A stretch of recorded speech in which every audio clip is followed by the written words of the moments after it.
and welcome to WomanVision TV. It's where women talk. I'm your host, Nadia Giordana.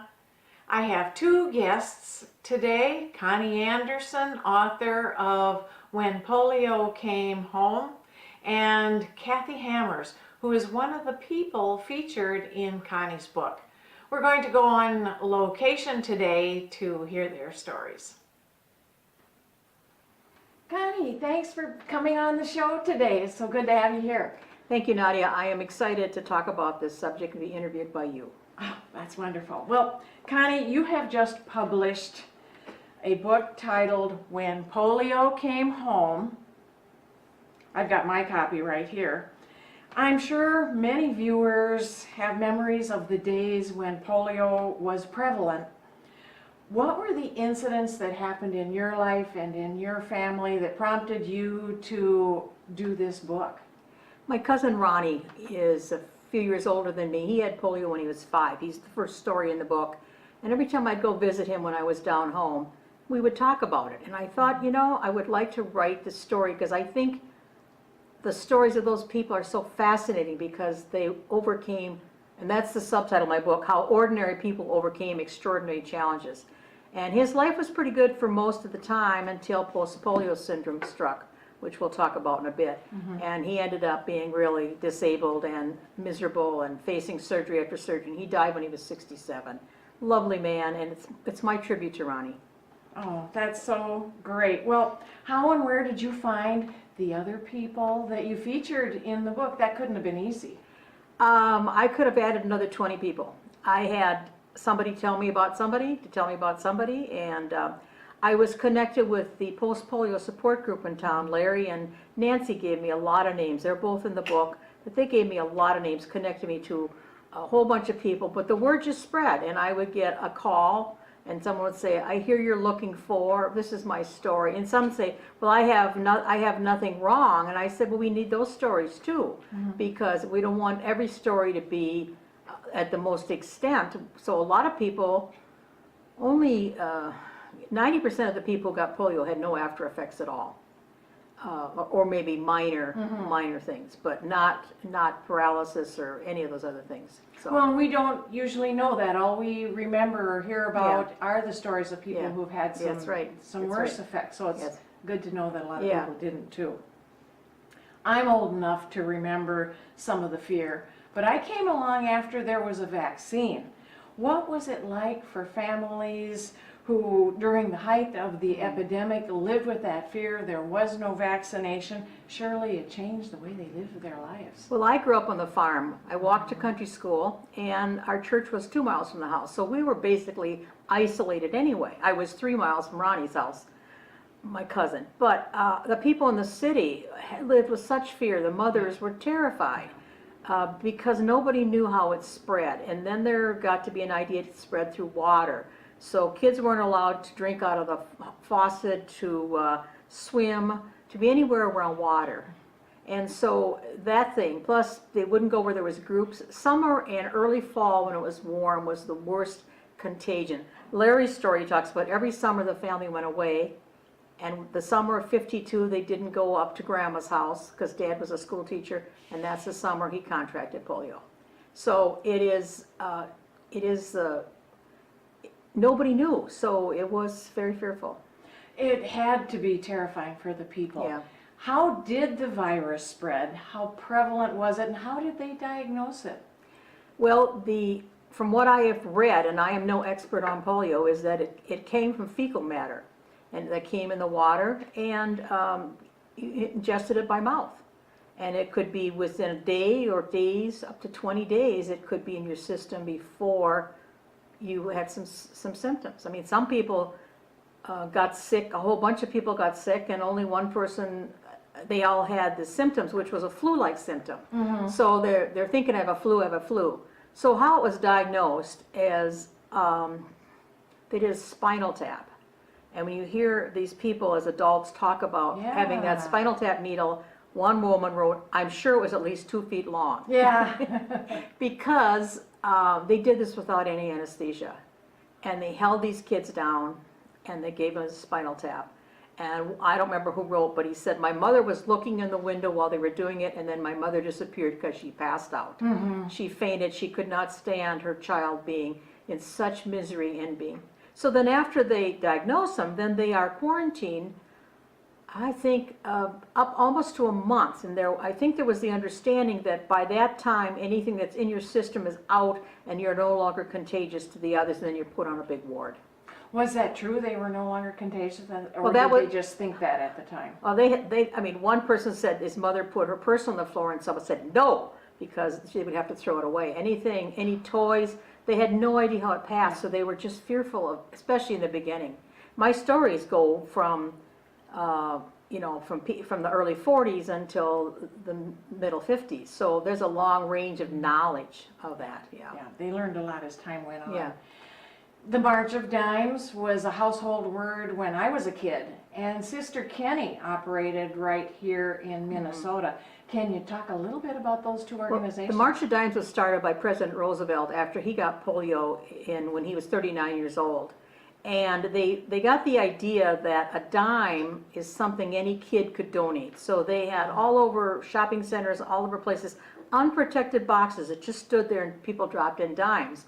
And then certain times a year, mothers or their children would walk door to door with a little container collecting dimes. Remember that. I think that there was some number that the March of Dimes gave $233 million towards care of people.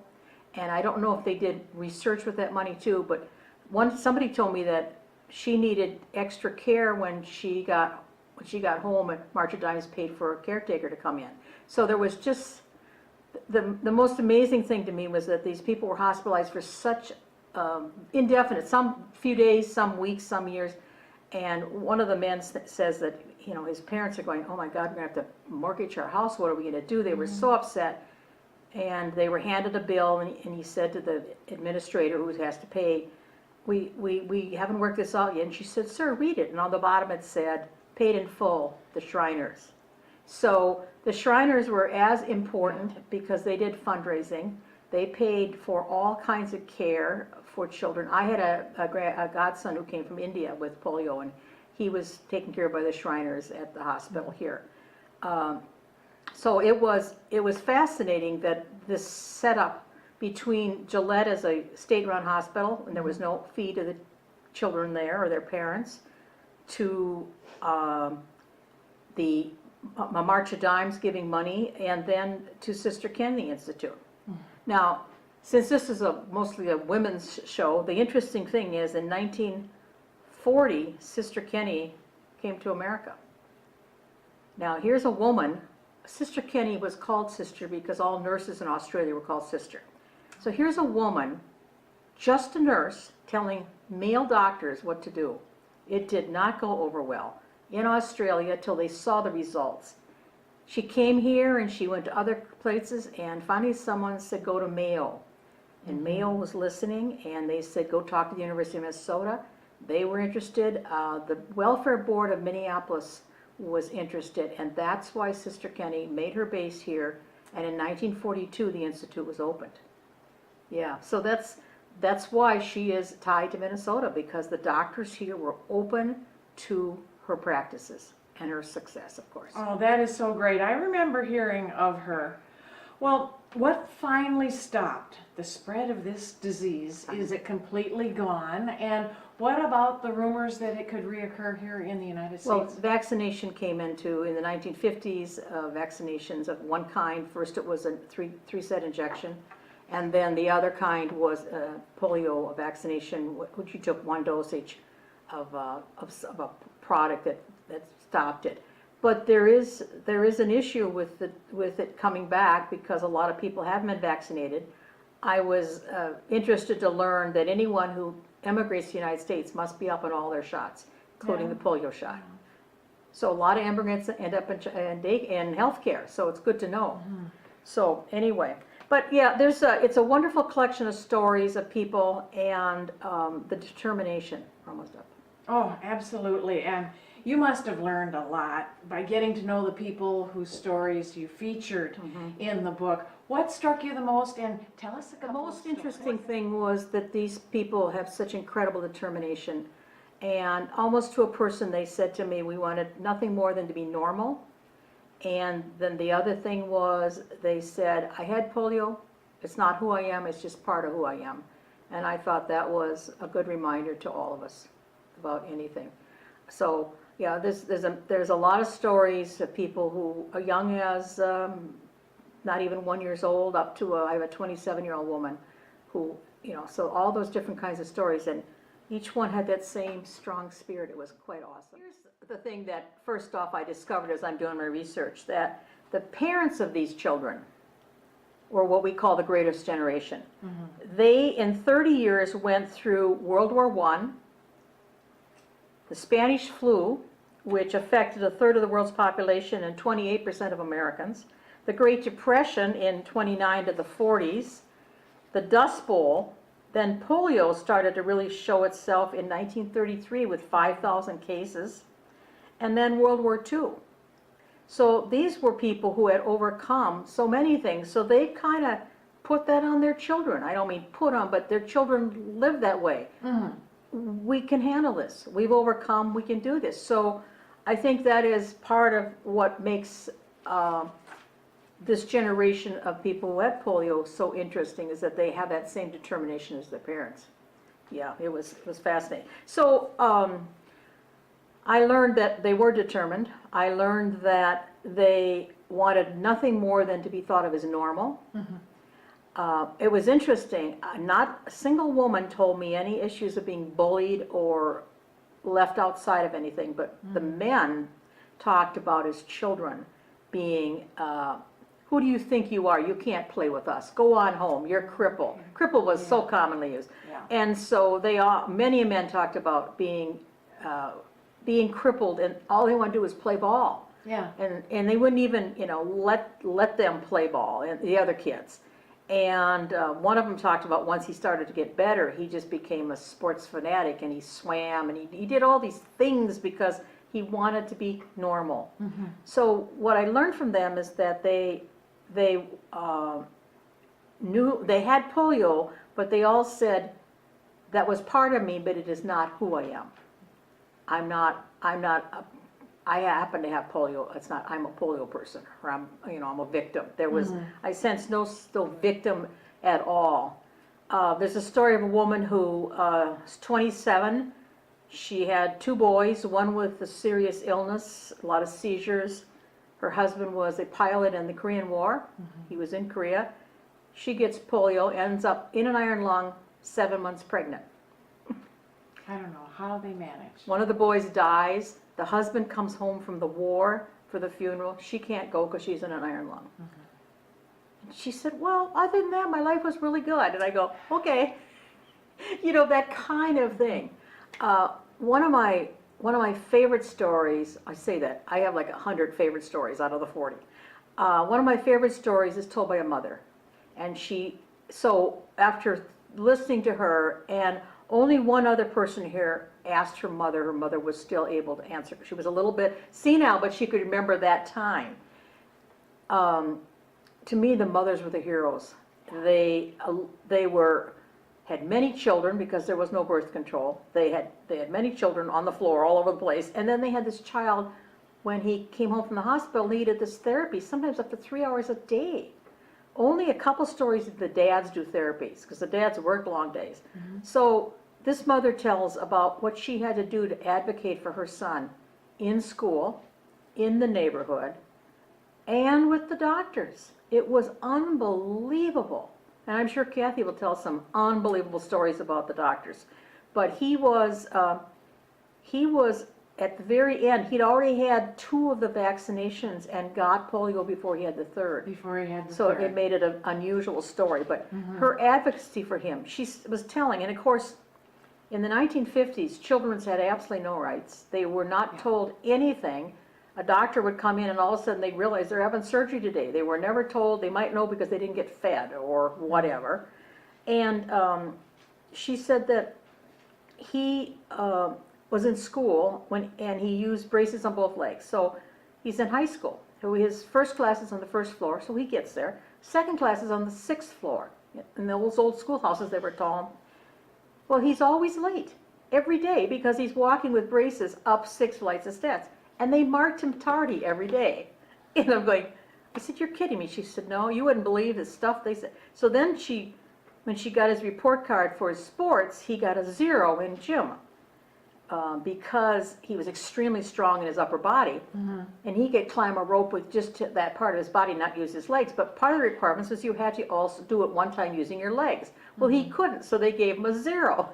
And she said, I'm trying to make sense to these teachers, but there were, those were the rules. It was rigid. Oh, rigid. Yeah. So Bob Bouchane, who lives in Bloomington, he was one of the young men that Sister Kenny used in her films.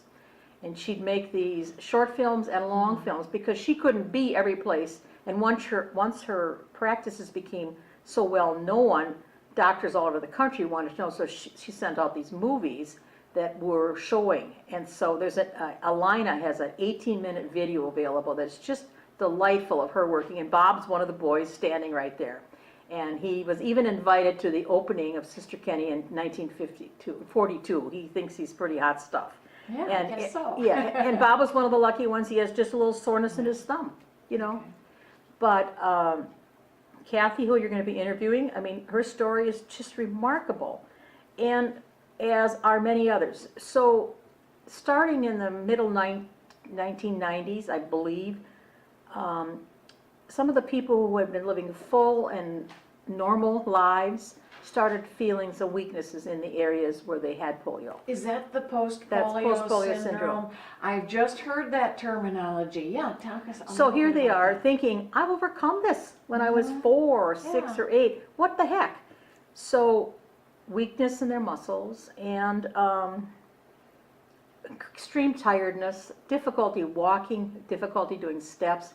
So a lot of people who had been, practically doing marathons, running, biking, are now in wheelchairs or electric wheelchairs, electric motor carts because their weaknesses cause them to feel insecure walking without it. Is it like chicken pox and shingles where it stays in your body to I don't know. pop later on? It was a long time, and one of the things I read, it said a lot of the people with polio really did not ever go to support groups or anything like that because they were done with it as children. It was another part of their life.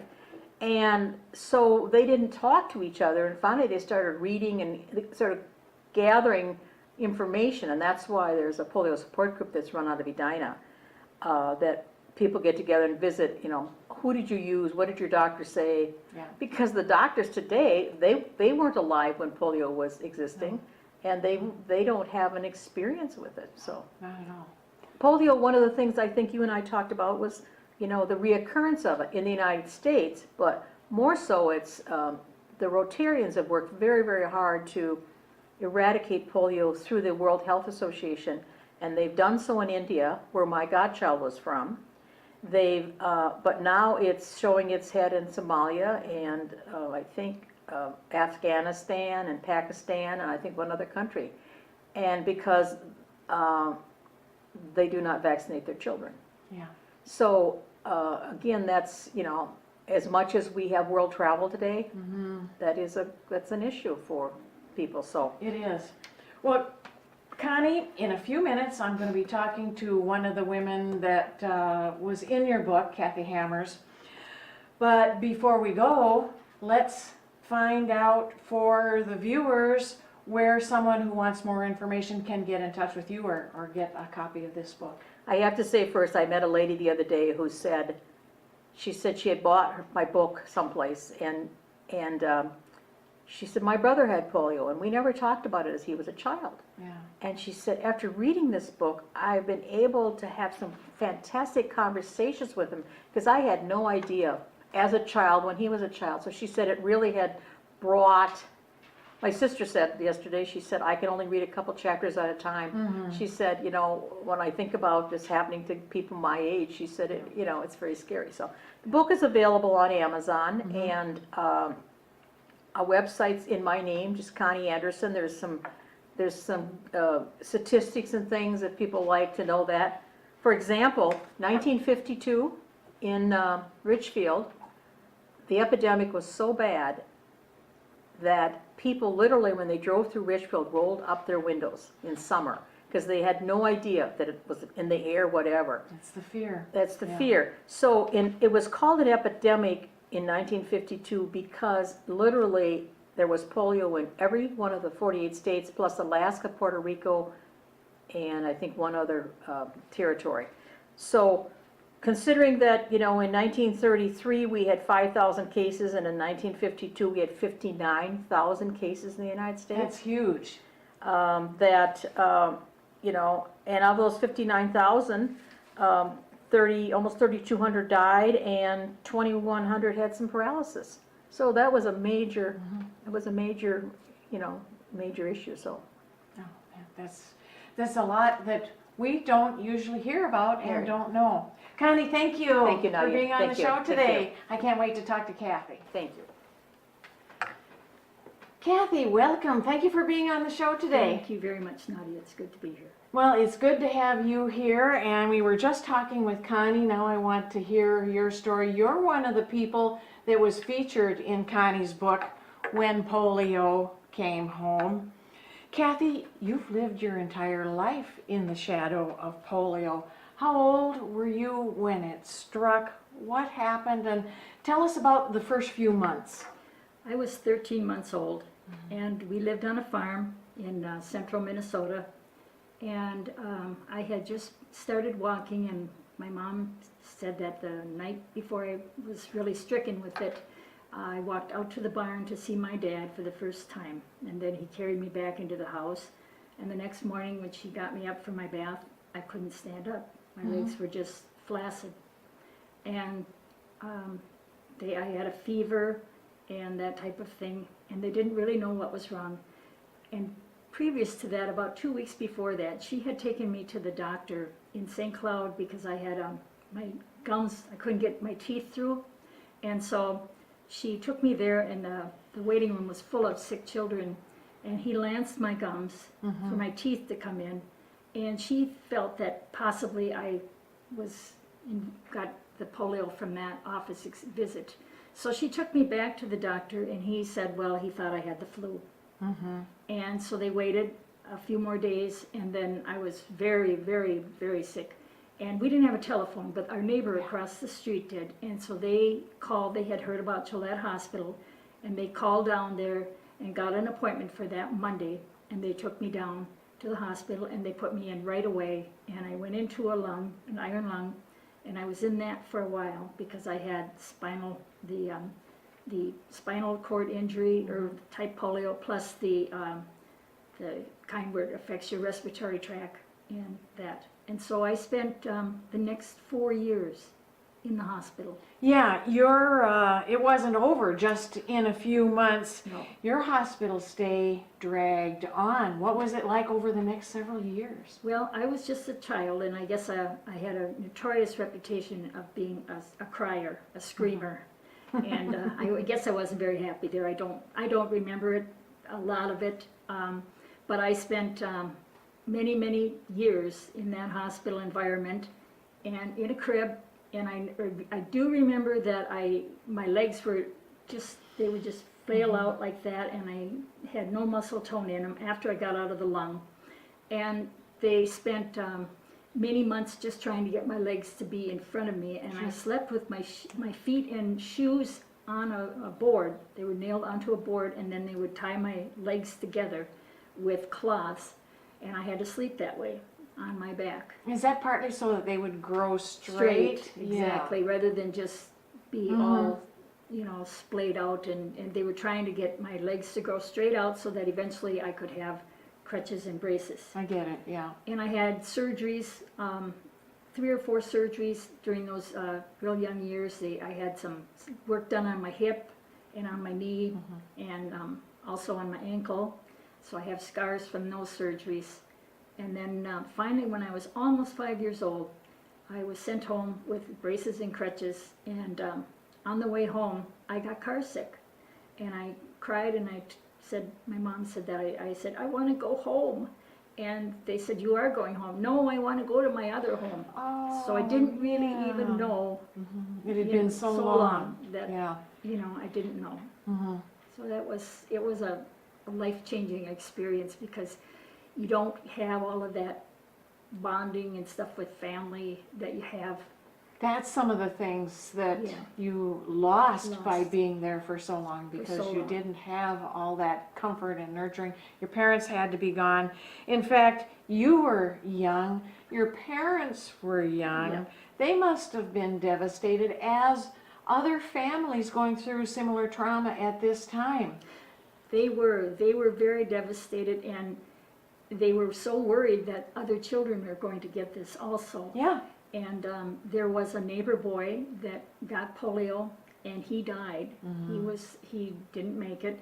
And my mother tells the story that his mother came over, and we had a very large family, and she only had the one son at the time. And she said, "I don't know why it had to be my boy when you had so many." And my mother never forgave the woman, but I understand her It was grief. just raw emotion. Yes, and it Yeah. was just the grief and the thought Yeah. of losing her child. And a couple of years later, she did have another son. Oh, that's So that was good for her. And Yeah. she's still living, that lady. Mm-hmm. And she's very old now, in her 90s, but I understand it. And she Yeah. is a lovely lady, she really is. So Yeah. that was part of the experience. And of course, it was very hard with the situation living in the country. We didn't have running water or indoor plumbing or any of that type of thing. So it was very, very difficult for my parents. Yeah, it was a tough time. Now, I understand there were, and you mentioned it briefly, there are different forms of polio. Can Yes. you shed some light about how it affects the body in different ways, and what are those different kinds of polio? There are actually, in the polio class itself, the paralytic type, there's the kind that you get subclinical, it was called, where people would get that and they would not even really know they had polio. Okay. And that's about 95% of the cases were like that. So when Connie and her statistics talked about the number of known cases, 59,000 or something in that epidemic year, how many were probably not even known? Because unless they did a spinal tap, they didn't really know. Yeah. And then there was the non-paralytic, that was probably about 4% of those people, and then only 1% had the kind that had actually showed residual symptoms afterwards, like the paralysis. And so there was the spinal influenced, and the bulbar, which was the brain stem actually, and it affected the respiratory system. And then there was the spinal bulbar together, and that's the kind that I had. Okay. And that was the most serious, and that was probably the kind that most of the fatalities resulted, because it affected the central nervous system, and not your brain, but your brain stem and your spinal cord, and left with residual paralysis in varying degrees. And so that's what I had. So there are actually, 3 kinds within the paralyzed group. And so that's why you'll see some people have very little, Yeah. like the thumb or Thumb a or a hand limp or something yeah. like that, where others have, much greater symptoms. I have the scoliosis in the spine. I have some of the respiratory, and that my diaphragm, I have paralysis on the right side of my diaphragm, which when I get a cold or anything, I'm very prone to getting pneumonia. Yeah. And then, of course, I have the paralysis from the waist down, which is good in a way, because at least it gives me complete control of my bladder and bowels, and I don't have those issues that you do if you're paralyzed from the hips or from the waist. So had it just been a little bit higher, then you'd have a lot more difficulties dealing with daily life. Exactly. Well, Yeah. I actually went ahead, I had paralysis from the neck down, but the residual I recovered. So now I just have I have a lot less strength in my right arm and left leg, and my left arm and my right leg so it went laterally across my body, rather than just like in a stroke where it's always on one side. Yeah. This went across my body, where the weakness went from right to left. Is that common? It happens quite often. Not everybody, but it is quite often, and I know quite a few polio survivors that's how it happened. Yeah. So it's just a unique thing where you'll have, like my right leg, I can move a little bit in the knee and the foot, and the left leg, I have no movement whatsoever.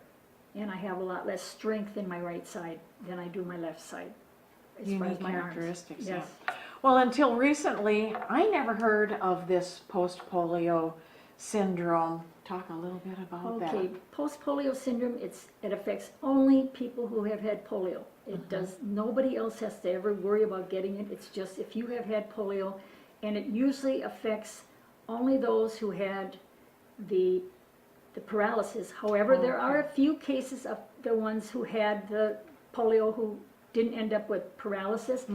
They may then end up having some symptoms and weakness and fatigue later on. Is it less pronounced? It's less pronounced on those.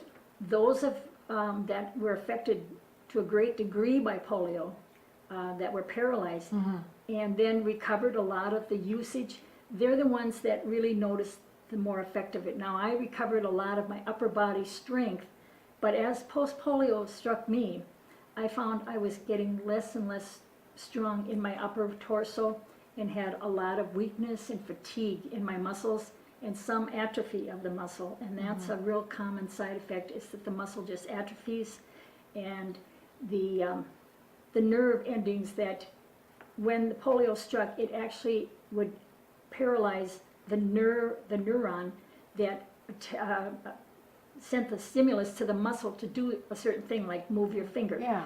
And so those neurons, what actually happened was, as you recovered, little fibers would go out and they would then stimulate that muscle and get it to restore itself. So as post-polio happens, what happens is those little fibers start to die off and you have a decrease in muscle tone, and that's what happens to us. Now, sometimes you have a second regeneration, but not very often. It's kind of adding insult to injury after recovering and going on for several years, then to be almost slapped in the face with it again. And it happens 20 to 40 years after you've had the disease. So when you've forgotten. When you've forgotten that you're thinking, well, now I can really do all of this stuff, and then all of a sudden you can't. And there's no cure for it. It's not fatal, but unless you have respiratory issues where you would, not be able to have you have the breathing difficulties. Now, Arthur C. Clarke, the famous, he just passed away in 2008, and I did not know that he had had polio, and he got post-polio syndrome, and he must have had the bulbar kind, and it did affect his respiratory, and it led ultimately to, his demise. I mean, that's what really ended up killing him. So it can, all of us, we are faced with different situations with our diseases. And so, but you wait so long, and then to get struck with it again, and it's like, come on, this isn't fair. Well, and it brings back the fear. Sure, it would. Fear. And there are a lot of people still living with the after effects of polio, just like you. And are there resources now, as this population of people ages, are there resources that they can turn to as their needs change? Well, as your needs change, what you need to do is you need to make sure that you go in and you have checked and get a good decision. Get a proper diagnosis, see a neuroskeletal person, somebody who I have a neurosurgeon or whatever, that works with me, and a neurologist, and she can check my muscles and my tone and see if I'm relapsing and getting worse. And once you make that diagnosis, then she was the one that advised me, you need to get into a power chair. You need to conserve what you have, because you can't just keep using these muscles, because they will deteriorate and fatigue. And when I do exercises every day, but I never exercise to the point of fatigue or pain, because that will just cause more deterioration. So you have to really plan what you're going to do and, follow that. And if you have pain, a lot of times you have pain in the joints and that kind of thing, then you need to take some kind of thing to medicate yourself for the pain, because it can be really, debilitating. Well, and then different from what you would think about exercising to build up muscle. Yes, you don't want to do is to tire it out and hasten the deterioration. Exactly, that is exactly it. And to use any adaptive equipment that you can to make your life better. And that's a very, very hard thing for us polio survivors to do, is to say, I have to go into a wheelchair, or I have to use a brace now on my leg, or I have to have a crutch. And it's very difficult to have that time in your life where you're feeling like, I have to give up a little more of my freedom. But I've learned that, you know, you have to do these things to have a quality to your life. And that's the most important thing. Is how much Absolutely. quality can I have? Yeah, as And much as so- you can. And Kathy, before we go, is there anything that I haven't asked or some thoughts and memories that you want to share? I just, you know, I've had a wonderful life. I really have. I've done just about everything I've wanted to, and I have a very supportive family and friends. And, you know, you look at it, I look at polio, and it was a horrible disease. It really, really was. And it saddens me to think that some of these countries still are having issues with it. But I look at all of the other things that are going wrong in this world, and it's minor. In the scheme of things, it's just a little blip. Because we can all, you know, I live a great life. It's just part of me to have this chair now, but that isn't who I am either. You Yeah, know? that's true. You know, people look at me and they'll say, well, you can come to my house, and then I'll say, but I can't get in your house, you know? So I think at that point, you then become a person to them, and they don't notice your chair. And we are normal. Yeah, that makes sense. Kathy, Thank you so much. much. You bet. Thank You're a you. great guest. Thank you very much. It's nice being on your show.